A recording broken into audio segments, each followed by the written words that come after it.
Have you ever considered the intricate tales that currency tells about a culture? When we consider coins and notes that pass through our hands on a daily basis, we may not realize that these pieces of currency are far more than just tools for exchange. They are, in fact, cultural artifacts that communicate a nation's history, values, and identity in subtle and fascinating ways.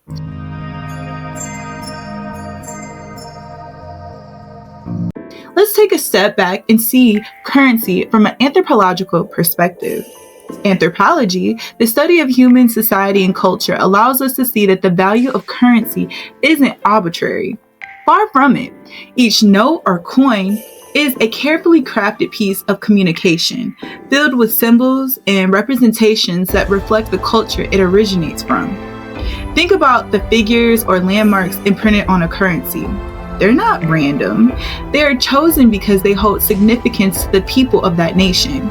They might be historical figures who played pivotal roles in the nation's history or landmarks that symbolizes the nation's geographical identity. The color of the currency, the material it is made from, even its shape and size, all of these elements have cultural implications that deeply are ingrained in the psyche of the civilization. And then there's the matter of what currency is called. The name of a currency often has historical roots, telling a story about the nation's past.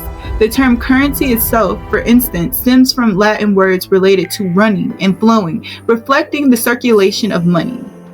But currency isn't just a reflection of a culture, it also shapes culture.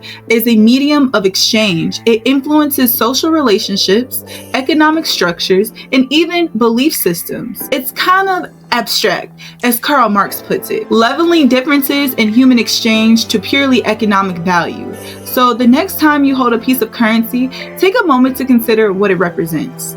It's not just a tool for buying and selling. It's a symbol of nation's identity, a piece of its history, and a reflection of its value. Currency, in its many forms, serves as a cultural artifact, silently narrating the history and values of a culture. The evolution of currency is a fascinating journey that mirrors the development of societies. Our story begins in the ancient times when the bartering system was the norm. People would trade goods or services directly for other goods or services. Picture a shepherd trading a sheep for a bushel of wheat, or a potter exchanging a clay pot for a bundle of firewood. These systems had its limits because they were heavily dependent on the mutual needs of the trading parties. As society grew more complex, so did their economic system. Around the 7th century BC, the first coins were minted in Lydda, an ancient kingdom which is now called Turkey. These coins, made of gold and silver alloy, were stamped with symbolic images, making the first step towards standardized currency. Fast forward to the Middle Ages and the introduction of paper money in China during the 7th century AD. It was lighter, easier to carry, and it represented larger values than coin. This made trade easier and more efficient, and the idea quickly spread around the world. In the 20th century, we start to see plastic money, credit cards, debit cards, which made transactions even more convenient, eliminating the need to carry large amounts of cash. And the rise of the internet. We see the dawn of digital transactions with online banking and e-commerce becoming commonplaces. But the evolution of currency did not stop there. Today, we're witnessing the rise of cryptocurrencies like Bitcoin, which exists purely as a digital entity, decentralizing financial control and providing an alternative to traditional banking systems. Each step and this evolution has reflected the need and technologies of the time, from the direct trade of the bartering system to the symbolic coins of ancient civilizations, to the conveniency of digital transactions. Currency has continually adapted to serve societies in new and innovative ways. Currency has evolved just as society has, adapting to the changing needs and technology. Money, according to Karl Marx, is a real abstraction. But what does that mean? Well, let's dive into Marx's mind for a moment, shall we? Marx saw money as a peculiar entity. On one hand, it's a concrete thing. You can touch it, hold it, and of course, spend it. But on the other hand, it's abstract, representing a certain value that's not inherently tied to the physical object itself. Now, this concept of real abstraction might sound paradoxical. How can something be both real and abstract at the same time? Well, it's because money is a general equivalent. What this means is that it can be exchanged for virtually any good or service. It's a universal medium of exchange that reduces all commodities, no matter how diverse, down to a single common denominator, their economic value. Think about it. You can exchange $1 for a candy bar, a soda, or a fraction of a gallon of gas. These items are vastly different, yet they are all equivalent to $1. That's the magic of money. It simplifies the complex web of barter exchange into a single common measure. But it doesn't stop there. Money also abstracts the social relations involved in exchange. When you hand over $1 at the store, you're not just buying a product, you're also participating in a vast network of economic relationships that span the globe. Yet, this complex social reality is hidden beyond the simple acts of exchange. And here's the kicker. Money is not just a passive player in this game.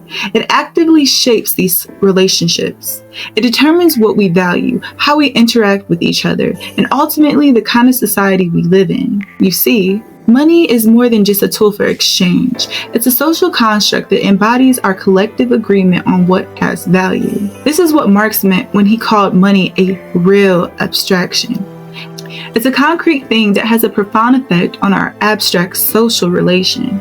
Money, thus, is not just a commodity, but a powerful tool that shapes human interaction. The images imprinted on the nation's currencies are not random, but carefully chosen representations of what that nation values. Currency, it's more than just a tool for economic exchange.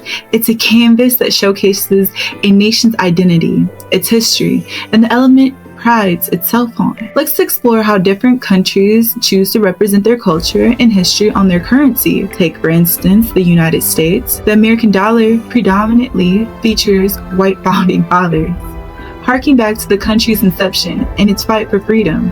It's interesting to note that the currency also incorporates multiple symbols from Egypt, including an all-seeing eye, hinting at the nation's fascination with ancient civilizations and the mysteries they hold. In contrast, Japanese yen celebrates the country's commitment to education, science, and literature. Both male and female figures who have contributed significantly to these fields find their place on the currency. The yen also features images that represent different locations within the island, alluding to Japan's deep connection with its geography and natural beauty. Moving to Canada, the Canadian dollar is a vibrant, multicolored representation of the nation's head of state, the monarchy, and its prime ministers. The coins, on the other hand, display animals, boats, and iconic maple leaves, each symbolizing different aspects of Canadian identity and heritage. Lastly, let's consider Mexico. The Mexican peso showcases a wide range of figures from the country's rich history, from indigenous rulers to important figures from the War of Independence. It's also interesting to note that the currency reflects the diverse ecosystem of Mexico's geography, featuring emphasis on the nation's pride and its natural heritage. These examples demonstrate that the design on a nation's currency are far from arbitrary. They are carefully curated to tell a story, to communicate a narrative of national identity. They are symbols of a nation's past, its present, and its inspiration for the future. The design on a nation's currency offers a glimpse into its history, values, and inspiration. So, what have we learned about cultural significance of currency? We've embarked on a fascinating journey today, exploring the intricate tapestry of currency and its deep-seated ties to culture. We've traced the origins of money back to ancient Rome, where the term moneta was birthed in the temple of Juno. We've dived into the etymology of currency, derived from the Latin words associated with running and flowing, revealing its connection to the circulation of money. We've examined how currency has evolved over centuries, from physical coins to digital transactions, each step reflecting the Zeitgeist of the era. We saw how money, in Karl Marx's words, is a real abstraction, a general equivalent that reduces the multifaceted dynamics of human exchange to a singular economic value. We have also discussed the dialects of money, embodying a delicate balance between mobility and stability, abstraction and specificity. We have analyzed the cultural significance of currency, its function as not just an economic tool, but a cultural phenomenon, shaping and sharing meaning. We've likened money to language, as both are symbolic forms of communication. We've explored how designs and semantics of currency are heavily regulated, making them a controlled medium of communication. We also reflected on the trust that money is founded upon and how modernization has institutionalized this trust, separating it from deep affective feelings of belonging. On this note, we've turned to the representation on currency, dissecting what different countries choose to display as a reflection of their national identity. From America's founding fathers and Egyptian symbols to Japan's educators and scientists, from Canada's monarchy and prime ministers to Mexico's indigenous rulers and War of Independence figures. Every note has a story to tell, a culture to represent.